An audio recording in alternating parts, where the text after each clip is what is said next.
세 번째 시간 시작할게.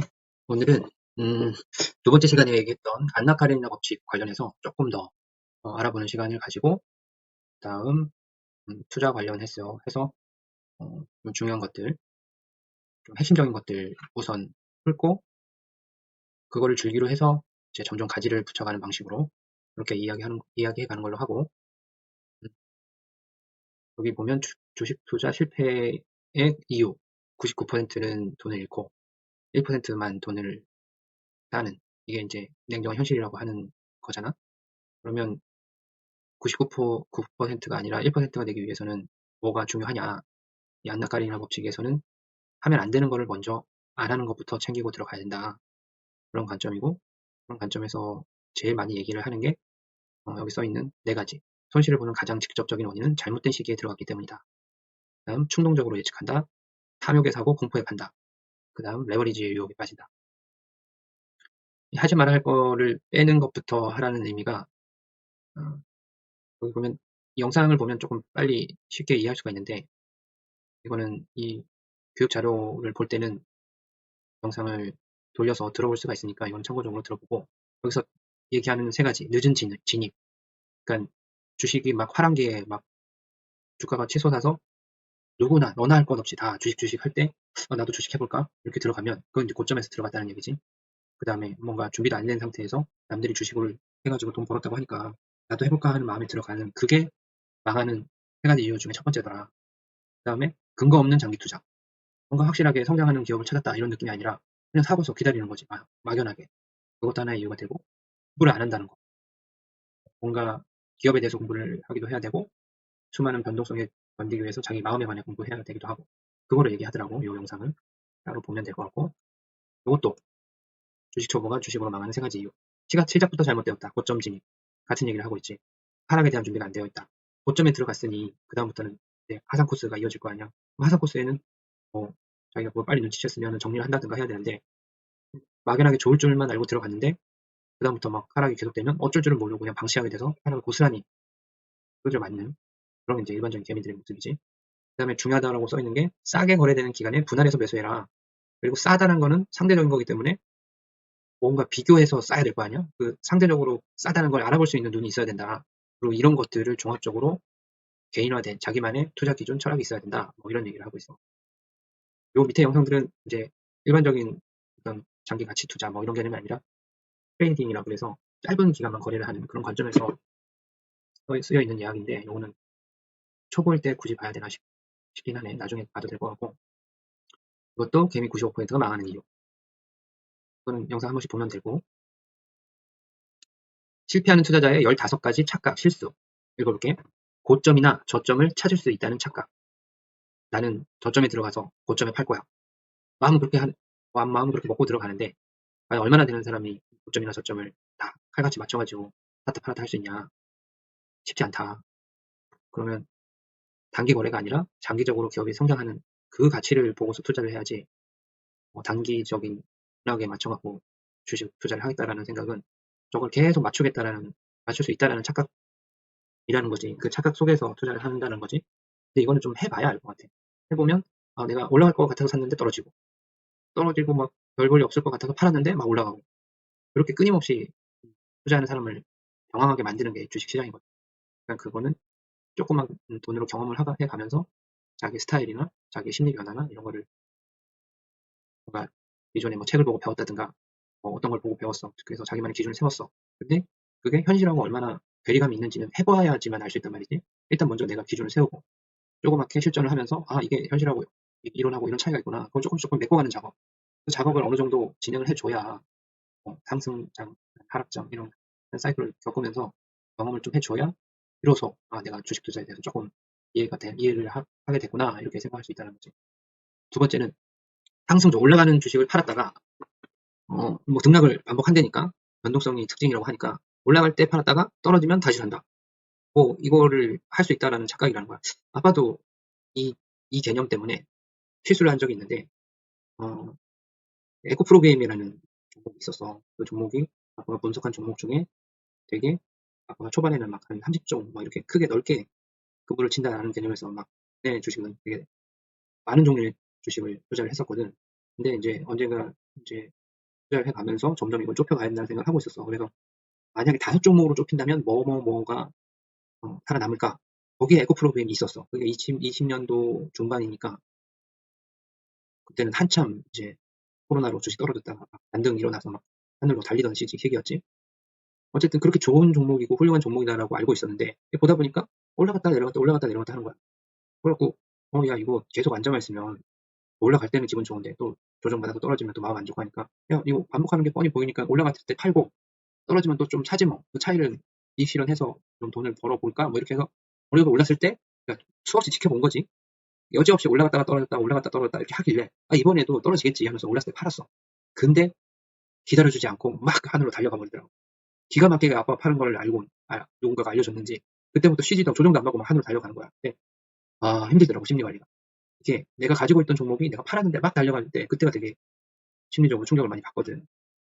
아무튼 그 경험을 하면서 이 올랐을 때 팔았다가 낮아지면 다시 사겠다. 이게 얼마나 힘든 건지를 그때 아빠가 체감을 했지. 조금 더 이야기하면 그때 어떻게 극복을 했느냐. 이거가 아빠가 좋게 분석을 한 이유가 있을 테니까 그럼 이거하고 유사한 종목 다음 버스가 있지 않을까? 얘가 막 달려갔으니까 친구 버스가 막 따라오다가 조금 늦게 해가지고 친구 따라서 강남 간다고 막 달려갈 게 있지 않을까 하고 쭉 찾아보니까 그때 LNF라는 종목을 해놨었거든. 둘 다 2차전지의 소재 중에서 제일 많은 부분을 차지하고 있는 양극재라는 거를 생산해서 공급하는 그런 기업이었는데 배터리가 삼성, 그다음에 LG, SK 이런 최종적으로 배터리를 만들어내는 회사들은 대표적인 데 세 군데가 있지만 형태도 다르단 말이야. 동그란 걸 하는데 네모난 걸 하는데 펀치형 걸 하는데 다른데 이게 어느 제품이 최종 승자가 될지 가늠이 안 되는 거지. 그래서 그때 적용한 컨셉이 그 피터 린치가 얘기한 곡괭이와 삽 전략이라고 몇 번 얘기했을 거야. 춘추전국 시대가 벌어지기 전이라서 누가 살아남을지 모르니까 그 하단을 공략한 골드러시가 벌어졌을 때 동강이 달려가는 1000명이 달려갔다. 한두 명밖에 금을 발견 못했는데 실제 그 과정에 돈 번 사람은 동강 아래에서 청바지 팔고 꽃갱이 팔고 사 팔던 사람들이었다. 그러니까 금을 발견하든 안 하든 나는 벌써 팔아먹을 건 다 팔아먹은 거지. 그 개념이 곡괭이와 삽 전략이라는 거고 그거는 그게 너무 그 아빠 나이에 투자를 한다는 건 되게 리스크를 조심해야 되잖아. 가족이 있고 아이들이 있고 이러면 안 되니까. 그래서 그 리스크를 최소화하는 방법에 대해서 수많은 고민을 했는데 그 중에 아빠가 제일 크게 와닿았던 게 그 곡괭이와 삽 전략이었거든. 그래서 배터리가 유망하다는 걸 알았어. 전기차가 패러다임 변화, 대세라는 것도 알았고 어느 전기차가 1등을 할지 애매하고 물론 아빠가 투자하는 테슬라라는 회사도 있긴 하지만 수많은 전기차가 있을 테니까 배터리도 GATL이다, 파나소닉이다, 다른 외국의 배터리도 있기 때문에 국내 배터리 회사가 유망하고 잘한다고 하지만 과연 끝까지 살아남을까? 그런 고민을 하다가 누가 살아남든 간에 상관없이 소재, 배터리를 만들기 위한 소재, 대표 소재인 양극재는 쓰겠지. 제일 많이 들어가는 거, 가격적인 것도 제일 많은 비율을 차지한다고 하니까 양극재 기업은 꼭 갖고 있어야 되겠다. 이게 그 수많은 종목 중에서 추리면 5개 안에 꼭 들어가야 된다라는 어떤 기준을 갖고 있던 종목이란 말이야. 에코프로비엠은 그럼에도 불구하고 팔았다 다시 살려고 하다가 버스를 놓쳤고 다음 오는 버스가 뭐가 있나라고 해서 다음 오는 버스를 잡아탄 게 LNF라는 종목이에요. LNF라는 기업이 양극재를 하는 기업인데 아빠가 들어갔을 때가 한 2만 원 할 때 들어갔으니까 최근 아빠가 안 봐서 모르겠는데 20만 원 언저리에서 위아래로 왔다 갔다 하고 있을 거야. 그러니까 실질적으로 들어간 거 기준으로 하면 10루타라고 얘기하는 10배 오는 종목이었던 거지. 물론 이제 아빠가 중간중간에 좀 받을 때마다 추가로 불타기라고 하는데 피라미딩 이거는 계속해서 좋을 것 같은데 그냥 쭉 달리지는 않으니까 쉴 때마다 조금씩 더 사주는 거지. 그러면 이제 평균 산 가격 자체는 올라가니까 시스템상에서 드러나는 거는 그렇게 높은 비율로 안 드러나지만 이제 실제 처음 진입한 거로 따지면 1000% 넘는 수익률이라는 거지. 물론 아직도 갖고 있고 이거는 아빠 생각엔 길에서 보는 전기차가 일반 차보다 더 많아진다. 대세가 된다. 그때쯤이면 팔아볼까? 이 정도 생각하는 그런 종목이니까 지금 2년 넘었는데도 안 팔았으니까 어쨌든 그런 경험이 있는 내용이다. 그 다음 상승주를 팔고 하락주에 매달리는 실수. 그러니까 이게 페리치가 또 한 얘기인데 화분을 10개를 준비해. 씨앗을 하나씩 해서 10개 나눠 심었어. 물을 주고 햇빛도 보게 하고 해서 싹을 틔우는데 5개는 싹이 터서 새싹이 나서 속속에서 이렇게 꽁꽁 올라와가지고 싹이 트는 거야. 5개는 반응이 없어.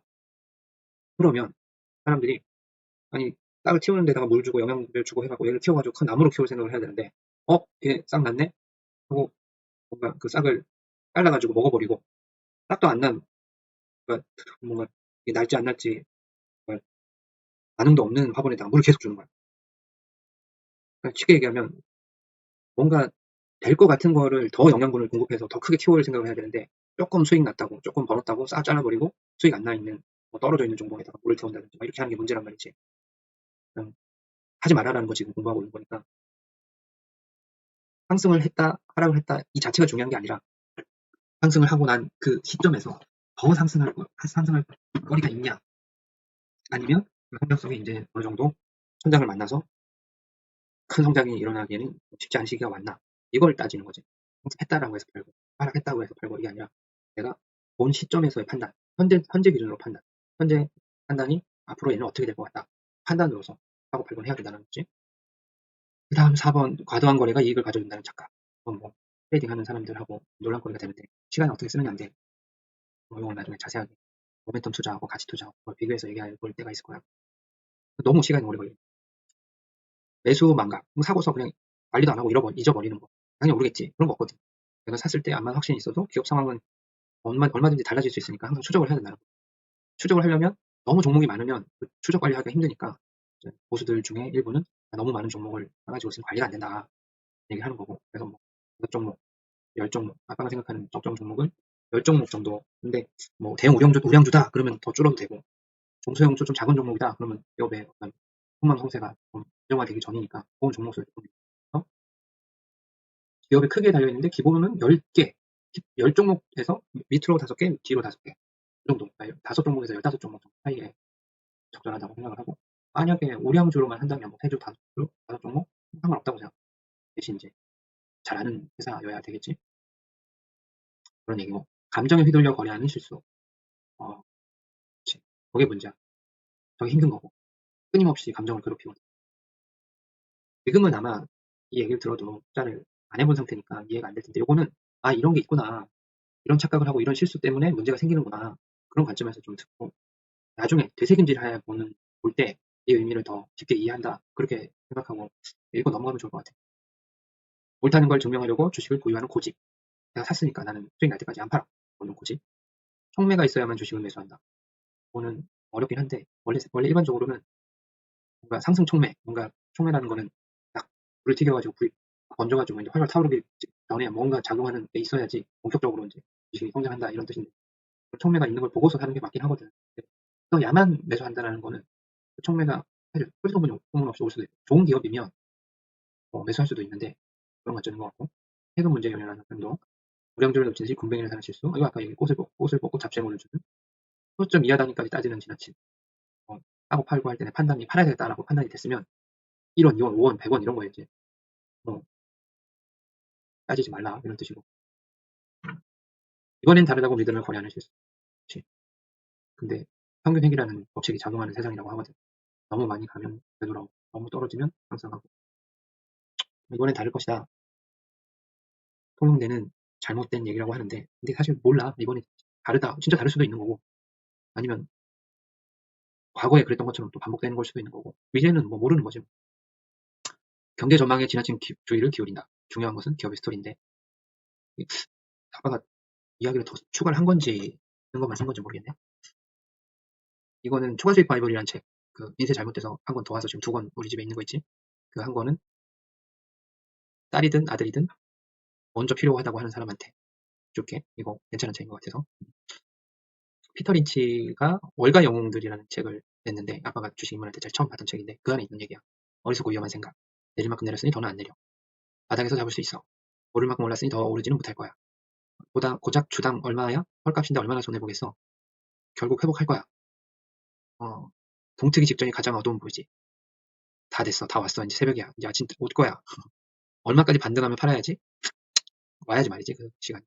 걱정 없어. 공익사업주는 안정적이야. 얼마나 더 기다려야 하나? 매도 후 번영.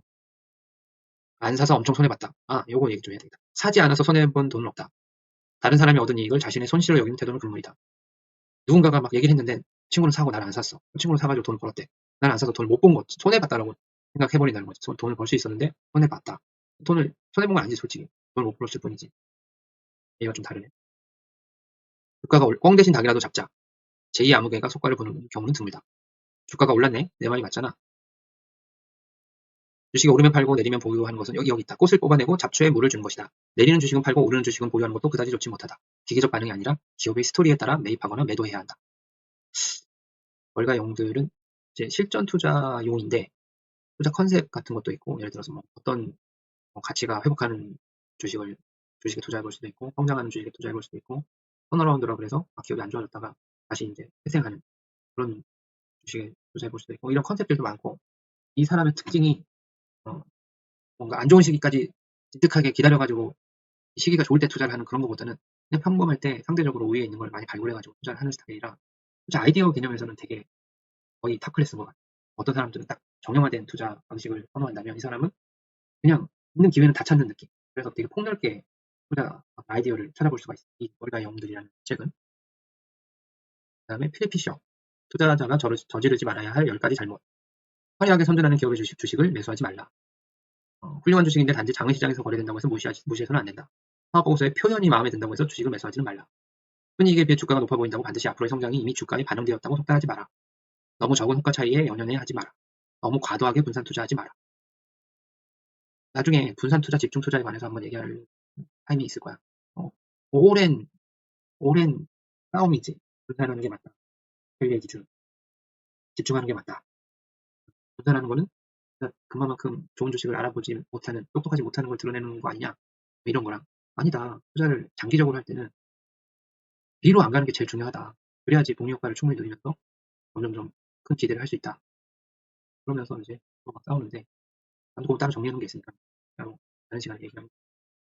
이 사람은 이렇게 했다. 분산 투자는 각각의 경우마다 다 다르고 일률적인 원칙은 있을 수 없다. 그룹별로 종목당 보유 비중의 상한선을 두는 방법을 취하는데 사업기반이 충분히 확보된 성장률은 5개. 5개면 하나가 20% 비율이라는 거지. 경쟁이나 중복되지 않게라는 조건이고 투자 종목의 전부 혹은 일부를 중견기업으로 하는 경우는 10개 종목. 10개니까 하나가 10%. 소형기업, 성공 못하면 원금을 날릴 위험이 있는 거는 20개 종목. 하나당 5%. 여기 있네. 어느 투자자의 보유 종목 수가 너무 많다는 것은 그 투자자가 주도면밀하다는 말이 아니라 자신에게 확신을 갖지 못하고 있다는 말이다. 어떤 투자자든 약간의 실수는 불가피하다는 사실을 인정하고 충분한 분산 투자를 통해 이 같은 실수가 치명적인 것이 되지 않도록 하는 게 중요하다. 더 중요한 것은 수많은 종목이 아니라 최고의 주식에 전력을 기울여야 한다는 점이다. 수많은 종목에서 조금씩 이익을 얻은 것을 모두 합쳐도 뛰어난 몇 종목에서 거둔 투자 수익에 훨씬 못 미친다는 사실을 명심해야 한다. 근데 이제 실력이 다른 것 같아. 정말 뛰어난 종목을 발굴해낼 수 있는 능력이 있다 그러면 좁혀가는 게 당연히 맞는데 이런 투자 고수들만큼 내가 실력이 되느냐. 그렇지 않은데 너무 좁히면 확률이 떨어질 수 있으니까 아빠가 생각하는 건 아까 얘기했듯이 10개를 기준으로 밑으로 위로 이렇게 왔다 갔다. 그다음 이거는 보면 군중을 따라가지 마라. 이게 맨날 하는 얘기지. 99%에 속하지 않고 1%에 속하려면 대중이 하는 길을 따라가서는 1%에 속하는 뭐 기대를 할 수가 없지. 그다음에 앙드레 코스톨라니 10가지 금기사항. 추천 종목을 따르지 말며 비밀스러운 소문에 귀 기울이지 마라. 파는 사람이 왜 파는지 혹은 사는 사람이 왜 사는지를 스스로 알고 있다고 생각하지 마라. 또한 다른 사람들이 자기보다 더 많이 알고 있다고 생각해서 그들의 말에 귀 기울이지 마라. 손실을 다시 회복하려고 하지 마라. 지난 시세에 연연하지 마라. 주식을 사놓은 뒤 언젠가 주가가 오를 것이라는 희망 속에 그 주식을 잊고 지내지 마라. 시세 변화에 민감하게 반응하지 마라. 어디서 수익 혹은 손실이 있었는지 계속해서 계산하지 마라. 단기 수익을 얻기 위해서 팔지 마라. 정치적 성향, 즉 지지나 반대에 의해 심리적 영향을 받지 마라. 이익을 보았다고 해서 교만해지지 마라. 음, 그거는 내가 써놓은 건가 보다. 미리 준비하고 있어야 한다. 행운은 준비가 기회를 만날 때 생겨나는 거다. 행운이 유리하게 작용하도록 시점을 정해라. 일단 하면 안 되는 것부터 알아보자. 사람들이 실수하는 이유, 실패하는 이유 그거를 먼저 들어보고 공통 분모를 발견해내서 나는 저러면 안 되겠구나. 그거를 내 나름대로 이 안에 수많은 얘기들이 있지. 그 안에 뭐 주목되는 게 있으면 주목되는 얘가 더 강력하게 누구나 공감하는 하면 안 되는 일이라는 거잖아. 그런 개념을 발췌를 하든지 아니면 이런 게 있으니까 내가 실전 투자를 해가면서 이 의미가 이거였구나 하고 자기의 실수를 하나씩 오답 노트 적듯이 누적시켜 가면 앞으로는 같은 실수를 안 해야 되는구나.